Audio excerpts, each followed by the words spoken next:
જીવન એટલે એક જંગ. દરેક માણસ લડે છે, ક્યારેક દુનિયા સામે, ક્યારેક પરિસ્થિતિ સામે, અને ઘણીવાર પોતે પોતાની સાથે. સફળ થવું સહેલું નથી. દરેકે કહ્યું હશે, મોટું સપનું જો, મહેનત કર. પણ હકીકત એ છે કે સપનું જોવું સહેલું છે, એ સપનાને સાચું બનાવવું એ જ સૌથી મોટો સંઘર્ષ છે.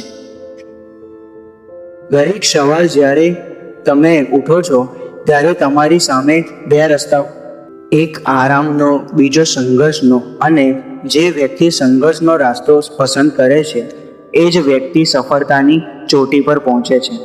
તમે તૂટો છો, હારો છો, લોકો તમારું મજાક ઉડાવે છે, તમારી મહેનતને નાની દેખાડે છે, પણ યાદ રાખજો, દુનિયા ક્યારેય હારનારને યાદ નથી રાખતી, એ ફક્ત વિજેતાને યાદ રાખે છે. ક્યારેક મનમાં વિચાર આવે છે કે બસ હવે પૂરું, હવે શક્તિ નથી રહી આગળ વધવાની. પણ એ જ ક્ષણ છે જ્યાં તમારું સાચું શક્તિ સ્થાન દેખાય છે. કારણ કે સફળ વ્યક્તિ એ નથી જે ક્યારેય પડતો નથી, પણ એ છે જે દરેક વાર પડીને ઊભો થાય છે. જીવનમાં સંઘર્ષ એ દુઃખ નથી, એ તો એક તક છે પોતાને ઓળખવાની, પોતાની હદને તોડી આગળ વધવાની. એક ખેડૂત જ્યારે બીજ વાવે છે ત્યારે એને ખબર હોય છે કે વરસાદ આવશે કે નહીં આવે તેના હાથમાં નથી, પણ એ બીજ વાવવાની હિંમત એને હાથમાં છે.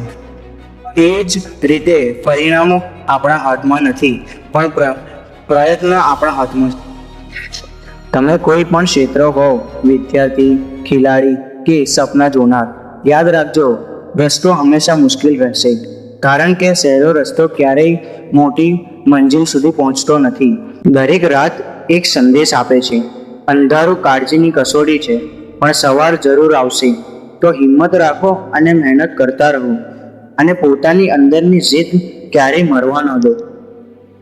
લોકો તમારું પરિણામ જોશે, પણ તેઓ ક્યારેય તમારો સંઘર્ષ નહીં જોઈ શકે.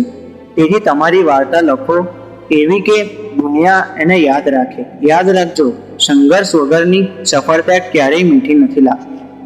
અંતમાં ફક્ત એટલું જ કહું, સફળ થવાની ઈચ્છા હોય તો પહેલા તકલીફ સહન કરવાની તૈયારી રાખો.